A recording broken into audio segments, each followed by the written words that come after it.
좌우로 인사하십시다. 환영합니다. 예배 자리에 잘 오셨습니다. 은혜 많이 받읍시다. 오늘 함께 나오신 분을 진심으로 환영합니다. 저는 설교자로 말씀을 전할 때에 기존에 나왔던 분들이 또 그 자리에 앉아 있으면 참 좋아요. 또 아울러 안 보이시던 분들이 또 얼굴이 새롭게 눈에 들어오면 좋아요. 여러분도 그렇죠? 이게 가족이에요. 가족은 옆에 계속 있는 분도 좋고, 또 멀리 갔다가 또 여행 갔다 돌아오면 또 만나면 또 좋듯이 그렇게 좋은 거예요. 우리 옆에 분에게 다시 한번 축복하십시다. 예배 자리에 참여해 오셨습니다. 당신이 축복입니다. 비탈진 초장에 양들이 불을 끄고 있었습니다. 목자가 그 광경을 자세히 보면서 관찰을 합니다. 그런데 많은 양들 가운데 어떤 양은 그 산비탈길을 올라가면서 불을 끄고 있었습니다. 어떤 양은 내려오면서 불을 끄고 있었습니다. 관찰을 해보고 왜 그럴까? 그런데 그 두 무리의 양들 가운데서 놀라운 결과가 나왔습니다. 초원을 올라가면서 풀을 뜯었던 양들이 더 건강했고 값이 더 많이 나갔습니다. 왜냐하니까 이 양들이 좀 힘들어도 수고를 아끼지 않고 올라가면서 풀이 많다는 것을 알았고 그 풀을 열심히 뜯어보니까 더 건강해졌고 털이 더 많이 나왔습니다. 반대로 내려가면서 풀을 뜯는 양들에게서는 좀 부실했습니다. 편하니까 내려와 봐야 풀이 많지 않았습니다. 그래서 대체적으로 이 양들은 허약한 체질이었습니다. 신앙생활이 무엇일까? 풀을 뜯는 것과 같다. 우리가 푸른 초장과 맑은 시냇가로 우리의 목자이신 여호와께서 인도하실 때 우리가 한 마리의 양으로서 그 풀을 열심히 뜯어먹는 것이 신앙생활이다. 특별히 말씀의 풀을 열심히 먹을 때 우리의 영혼이 살지고 우리의 근육이 건강하고 좀 힘들어도 올라가면서 순종하면서 더 많은 하나님의 일들을 기대하면서 살아가는 것이 믿음 생활이라는 것을 적용할 수 있습니다. 오늘 우리 교회 모든 성도들이 하나님이 주시는 말씀의 꼴을 잘 먹고 영혼이 건강하고 삶이 윤택할 뿐만 아니라 이 땅에서 튼튼한 그리스도인으로서의 삶을 살아가시기를 축원합니다. 이것이 우리의 삶에 주시는 여호와의 메시지입니다. 그래서 우리는 풀을 먹자, 말씀을 먹자. 그래서 6월 17일 날 시편 23편 전 교인이 암송을 합니다. 지금 시작하신 분들도 있지만 아직까지 차의 길이 미루었던 분들 오늘부터 당장 실행하시기를 바랍니다. 가족들이 밥 먹기 전에 시편 23편 돌아가면서 암송하고 한 사람씩 암송하고 옆에서 도와주고 단어 틀렸으면 고쳐주고 그 말씀을 여러분의 가슴에 들어올 때까지 반복해서 암송하는 말씀을 먹는 여러분의 가정 되기를 축원합니다. 이것이 신앙생활입니다. 신앙생활은 말씀을 듣고 끝나지 말고 들은 말씀을 생활 속에 적용하고 실천할 때에 그것이 온전한 신앙생활인 줄로 믿으시기를 축원합니다. 그래서 우리 신앙생활에서 가장 중요한 것은 무엇이냐? 하나님과의 관계입니다. 여호와는 나의 목자라고 하는 신앙 고백이 관계를 새롭게 만들 것이 우리의 삶에 하나님이 중요합니다. 하나님이 나와 어떠한 관계가 있느냐? 하나님이 내 인생의 정말로 주인이신가? 하나님이 정말 내 삶의 창조자이신가? 하나님이 정말 내 인생의 일거수일투족을 살피시고 보시며 간섭하시며 그 하나님 앞에서 나는 어린 양과 같은 존재이기 때문에 하루도 하나님의 은혜가 없이는 살지 못한다고 하는 이 강력한 신앙 고백을 인정하고 살아가는가? 이것은 하나님과의 관계 가운데 나타나는 여러분의 신앙의 그림들입니다. 우리 5월 가정의 달에 이 관계를 다시 한번 깊게 할 수 있고 든든하게 할 수 있는 우리 모두의 가정 되기를 축원합니다. 그러할 때 우리의 믿음은 올라갈 것이고 우리의 신앙은 강해질 것이고 우리의 삶에 하나님의 영광은 나타나게 될 줄로 믿습니다. 지난 시간에도 말씀드렸습니다마는 여호와는 나의 목자, 이 관계를 계속해서 되뇌이면서 하나님을 섬기시기를 축원합니다. 그때에 하나님은 우리를 인도하시고 우리를 보호하시고 우리 인생의 필요를 공급해 주실 것입니다. 목자가 없이는 하루도 살 수 없음을 고백하는 삶이 시작될 것이고, 그리고 나는 하나님 앞에서 아무것도 할 수 없다라고 하는 연약한 인간임을 인정하며 하나님의 은혜를 사모하게 될 것입니다. 거기에 주님의 역사가 나타날 것이고 우리의 삶이 하나님의 손에서 빚어지게 될 줄로 믿습니다. 이것이 행복입니다. 진정한 행복은 인간이 하나님과의 관계에서죠. 이 기본적인 관계야말로 구원의 출발이고 삶의 안위를 보장하는 것입니다. 이스라엘은 하나님께서 그들의 목자가 되어주셨습니다. 성경을 보면 이스라엘의 목자는 나 여호와다.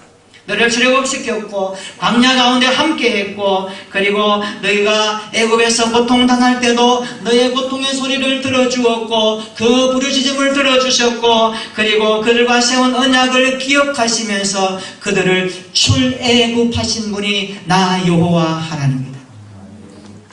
그 하나님께서 광야 가운데 함께 해주셨고 구름기둥과 불기둥으로 인도하셨고 만나와 메추라기로 먹이셨다면 오늘 우리도 광야 같은 시대를 살아갈지라도 비록 어렵고 힘든 일을 만날지라도 반드시 하나님은 구름기둥과 불기둥으로 우리 가운데 임하실 것으로 믿습니다. 그리고 만나와 메추라기로 먹이셨던 하나님께서 우리의 삶의 환경 가운데 여건 가운데 당신의 공급하심을 경험케 할 줄로 믿습니다. 그런데 우리가 성경을 보면 이스라엘 백성들이 그 하나님을 그렇게 은혜를 입었음에도 불구하고 그들은 불평합니다. 원망합니다. 그리고 범죄합니다. 성경에 보면 이스라엘 백성들이 때로는 환경이 어렵고 물이 없고 광야가 얼마나 불편한 곳입니까? 여러분 하루 이틀을 광야에 텐트 치고 살아간다고 해보십시오. 할 수 있습니다. 일주일 정도 할 수 있습니다. 그러나 한 달, 1년, 10년, 40년 동안 그 광야 대학 끝에서 그렇게 한번 해보십시오. 이스라엘 백성들이 원망하기 시작합니다. 출애굽의 부정까지 말합니다. 이 출애굽에 대한 하나님의 당위성을 부정까지 합니다. 그래서 하나님께서 출애굽 1세대가 다 죽기까지 광야를 돌리십니다. 10하루길이면 갈 수 있는 그 길을 하나님은 40년의 세월을 돌게 하시면서 광야 가운데 출애굽 1세대들은 다 죽게 하십니다. 여호수아 갈렙만 빼고. 그리고 광야에서 태어난 2세대들이 이제 하나님 앞에서 자라기 시작합니다. 여러분 이런 그림들을 그리셔야 됩니다. 적어도 250만 명 정도가 광야 생활했다는 것을 염두에 두면 아마 여러분이 상상하는 그 이상의 현실을 우리는 느끼게 될 것입니다. 이제 가나안 땅을 눈앞에 두고 모압 평지에 다다랐습니다. 이제 광야 여정이 끝나가는 시점에 다다랐습니다. 출애굽 1세대들이 다 죽고 광야에서 태어난 2세대들이 남았습니다. 이제 요단강을 건너면 가나안 땅입니다. 그토록 그리워하던 땅입니다. 그토록 가고 싶어 했던 땅입니다. 우리가 저 땅에 가기 위해서 40년 동안 이곳에 생활했던 말인가? 여러분 한번 얼마나 가슴이 뭉클하겠습니까?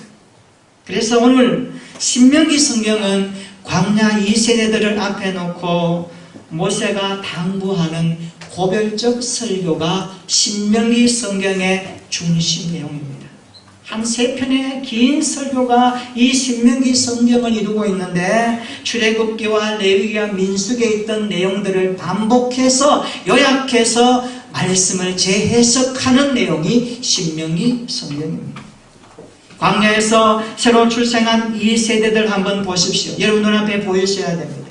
지금 모세는 그들과 함께 모압 평지에 앉아 있습니다. 여러분 광야에 살 게 뭐 있겠습니까? 전쟁 아니면 먹고 생활하고 그리고 말씀을 가르치는 것. 모세 할 일이 그겁니다.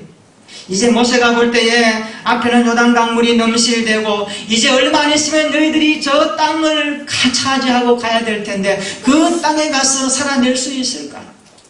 모세의 심정을 한번 우리가 이해해야 됩니다. 모세가 많이 걱정이 많았겠죠. 왜요? 이들은 출애굽의 역사를 경험하지 못했던 광야 2세대들입니다. 그들의 부모님은 다 죽었습니다. 이제 나이가 많은 사람은 38세, 9세까지 다가가고 있습니다. 이제 젊은 아이들도 있을 것입니다. 그들이 들어가야 할 땅, 그곳이 가나안 땅입니다. 여러분, 가나안 땅은 좋은 곳이 아닙니다. 가나안 땅은 어떤 곳입니까? 당시 가나안은요, 극도로 발달된 도시 문화를 이루고 있는 땅입니다. 사람들이 설계가 잘된 건축물 속에 생활했고, 그리고 청동기와 도자기 미술품으로 인테리어도 해놓고 건물 바닥이 포장된 그러한 건물을 가지고 있었으며 배수도 잘된 그러한 문화를 가지고 있는 곳이 가나안 땅입니다. 구리나 납, 금을 사용하여 고난도 기술로 만든 생활용품을 사용했던 사람들이 살고 있는 땅입니다. 문화생활을 누리고 있던 가나안 7 족속이 살고 있는 그 땅이 바로 가나안 땅입니다. 그런데 그 가나안의 종교는 바알과 아세라입니다. 하나님을 믿는 종교가 없습니다. 바알은 태양신이며 남성을 상징합니다. 아세라는 달신이며 여성을 상징합니다. 이 두 신이 결합으로 많은 산물과 풍요를 소유할 수 있다라고 하는 종교가 바알과 아세라 종교입니다. 이 가나안의 문화는 하나님을 대적하는 바벨 국가의 문화였던 것을 우리는 이해해야 됩니다. 이런 가나안 땅에 광야 2세대들이 들어가야 됩니다. 그것도 하나님 없는 가나안 문화를 만나야 됩니다. 충돌하지 않을까요? 이러면 살아가다 보면 예수 믿는 우리의 문화는 좀 다릅니다.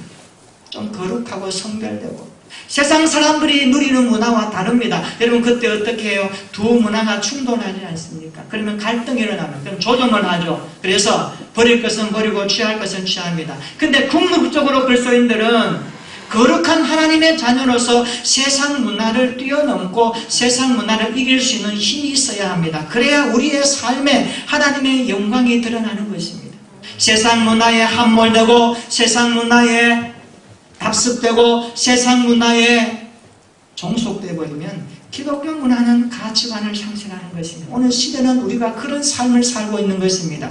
가나안의 문화가 그런 것입니다. 그래서 신명기 성경은 모세가 마지막 죽음을 눈앞에 놓고 고별 설교하면서 이 출애굽 2세대들에게 하나님의 말씀을 어떻게 전할까? 또 반복합니다. 또 반복합니다. 그리고 너희가 가나안 땅에 들어가서 하나님 나라 백성답게 살아야 될 것이 바로 이것이다.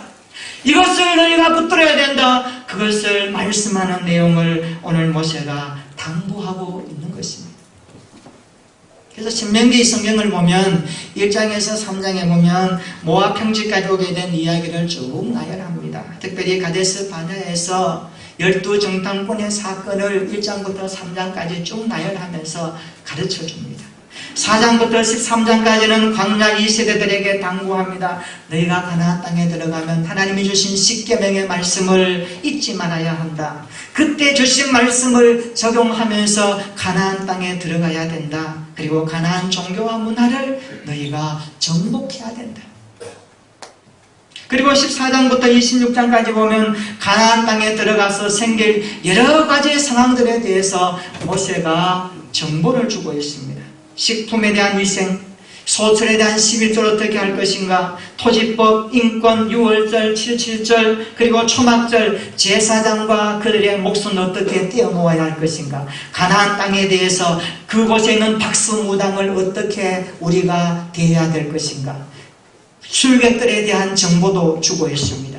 종을 대우하는 법, 도피성, 부동산 경계선에 대해서, 그리고 소송 때의 증인의 역할은 어떠해야 되는가, 불효자식에 대한 말씀도 주고요. 그리고 저울추에 대한 법, 저울추를 어떻게 공평하게 너희가 적응해야 될 것인가?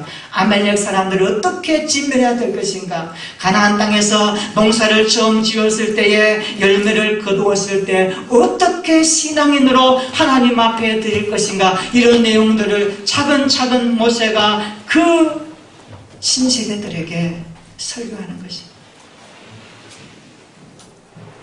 그래서 27장부터 28장까지 보면 지금까지 들었던 말씀을 그들에게 들려주어서 모세가 촉구합니다. 이제 너희가 들었으니까 결단해야 된다. 우리가 말씀을 들었으면 반응해야 되듯이 28장과 27장에 보면 지금까지 요약 정리한 내용을 모세는 그 출애굽 2세대들에게 뭐라고 합니까? 너희가 적용을 해야 된다.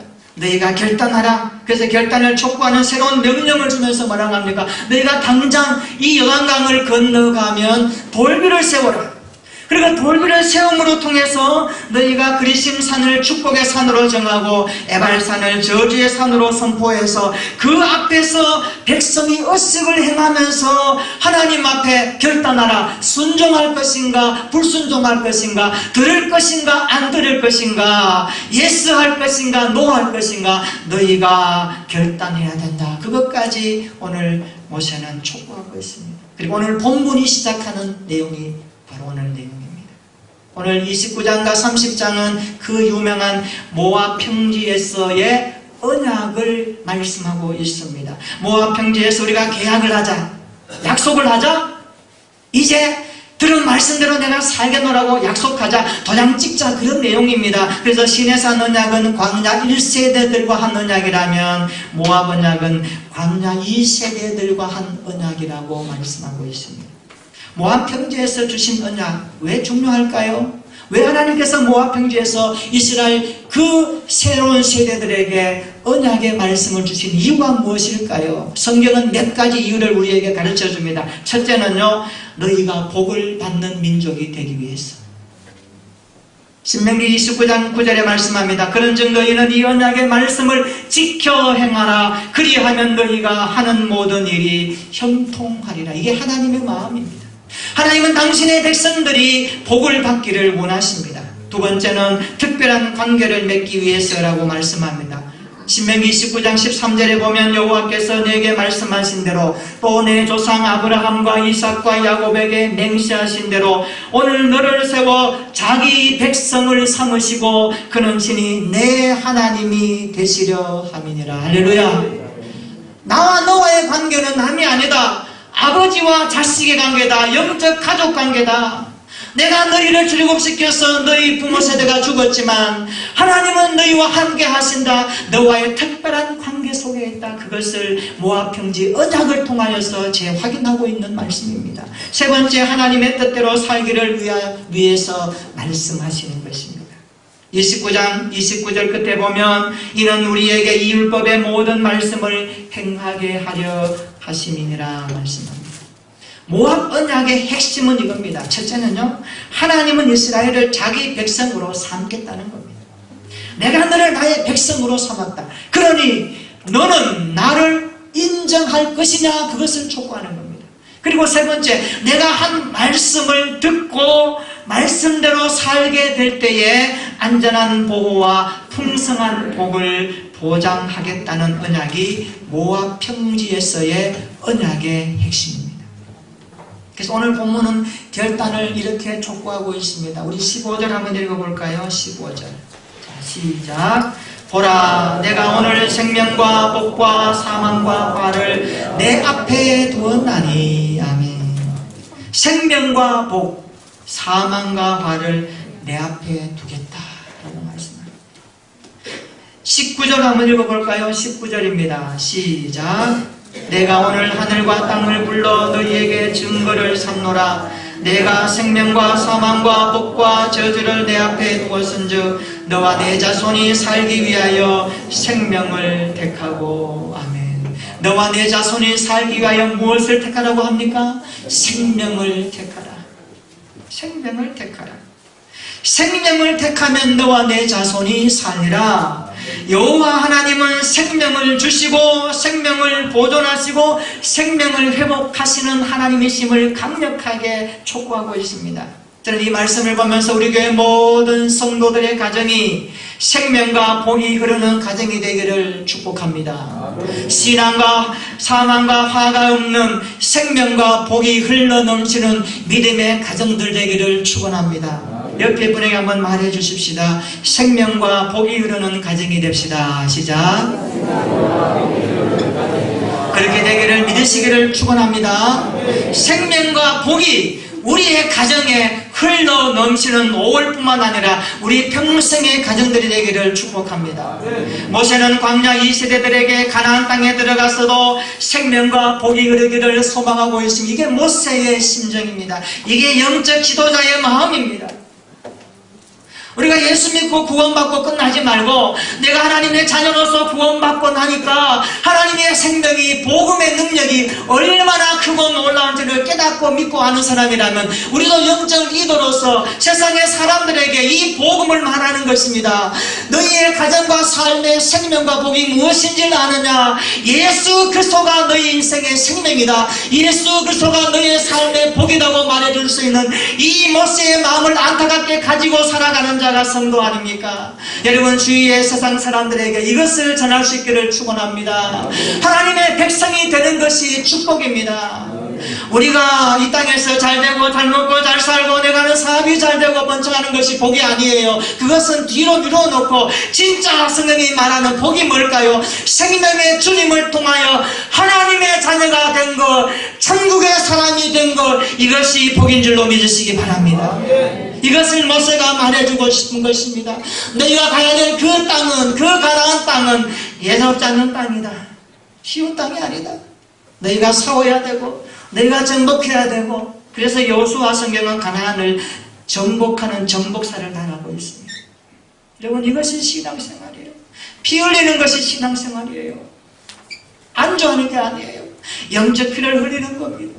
예수 그리스도의 구원의 피값을 우리가 이어받는 하나님의 자녀로서 거룩과 비거룩 사이에, 진리와 비진리 사이에, 사상윤리 속에서 포스트 모노니즘 시대에, 요즘 시대가 어떻습니까? 자기 주장, 자기가 진리라고 말하는 시대 가운데, 절대적 진리가 선되고 이 시대 가운데 복음이 진리고 주님이 진리고 하나님이 생명의 주인이심을 선포하는 자가 그리스도인 줄로 믿습니다. 우리가 이 믿음 가지고 사는 것입니다. 그래서 모세는 가나안 들어가기 전에 출애굽 이 세대들에게 말합니다. 너희가 하나님 아버지가 말씀하셨던 이 언약을 너희가 실행해야 된다. 너희가 결단해야 된다. 너희의 삶에 하나님의 생명과 복이 흐르는 가나안에서의 삶이 되기를 그는 소망했던 것입니다. 그래서 문화가 다르고 환경이 다르고 가치관이 달라도 오직 생명의 주님을 따르기를 당부하는 내용이 이 본문의 말씀입니다. 예수님 안에는 생명이 있고 복이 있습니다. 예수님의 생명이 우리의 생명이 되기를 축원합니다. 요한복음 8장 12절에 말씀합니다. 예수께서 또 말씀하여 이르시되 나는 세상의 빛이니 나를 따르는 자는 어둠에 다니지 아니하고, 따라서 합시다. 생명의 빛을 얻으리라. 할렐루야. 주님을 따르는 자는 생명의 빛을 얻을 것입니다. 주님을 따르는 가정들이 되기를 축원합니다. 17절과 18절도 한번 보세요. 너희가 주님을 따르지 아니하고 언약을 파기하면 반드시 망할 것이라. 너희의 날이 길지 못할 것이라고 분명하게 말하고 있습니다. 우리는 주님을 따르는 가정이 되어 하나님의 생명의 복이 흘러넘치는 오늘 우리의 세대들 가정, 우리의 가정들이 되기를 축원합니다. 그렇다면 생명과 복이 흘러넘치는 가정을 만들기 위해서 우리가 해야 될 신앙적인 삶이 무엇일까요? 오늘 우리 인생 가운데 주님이 주시고자 원하시는 놀라운 약속의 복이 흘러넘치게 되기를 하나님이 원하시는데 우리가 그것을 어떻게 받아서 누릴까요? 오늘 성경에서 세 가지로 말씀하고 있습니다. 한번 따라서 합시다. 여호와를 사랑하고 말씀을 청종하며 그를 의지하라. 믿으시기를 축원합니다. 16절입니다. 곧 내가 오늘 내게 명령하여 내 하나님 여호와를 사랑하고 그 모든 길로 행하며 그의 명령과 규례와 법도를 지키라 하는 것이라. 그리하면 내가 생존하며 번성할 것이요 또 내 하나님 여호와께서 내가 가서 차지할 땅에서 내게 복을 주실 것임이니라. 아멘. 20절 말씀입니다. 한번 읽어볼까요? 20절 중요한 내용입니다. 시작. 내 하나님 여호와를 사랑하고 그 말씀을 청종하며 또 그를 의지하라. 그는 내 생명이시요 내 장수이시니 여호와께서 내 조상 아브라함과 이삭과 야곱에게 주리라고 맹세하신 땅에 내가 거주하리라. 아멘. 오늘 모세는 광야 이 시대들에게 선언하고 있습니다. 마치 아버지가 사랑하는 아이를 앞에 놓고 말하듯이 생명과 복을 너희가 누려야 한다. 어떻게 해야 되겠니? 그것은 여호와를 사랑해야 된다. 여호와를 사랑하라는 것은 하나님과 친밀한 관계를 가지라는 것입니다. 하나님이 가치관이 되고 하나님이 우선이 되고 하나님이 제일주의가 되고 하나님이 내 인생 앞에 계시도록 하는 하나님과의 친밀한 관계가 중요하다는 것을 사랑이라고 말씀하고 있습니다. 여러분, 사랑보다 더 귀한 것 있나요? 여러분 인생에 여러분이 사랑하는 대상이 무엇입니까? 물질입니까? 명예입니까? 권력입니까? 여러분의 삶의 성공입니까? 그것보다 더 중요한 것은 하나님을 사랑하는 가치관이 되기를 축원합니다. 하나님을 사랑하는 것이 너희 인생이 사는 길이다. 생명과 복은 하나님을 사랑할 때 일어나고 있다는 것을 백성들에게 촉구하는 말씀입니다. 모세는 말합니다. 말씀을 듣고 청종하라 말씀합니다. 그리고 그를 의지할 것을 말씀합니다.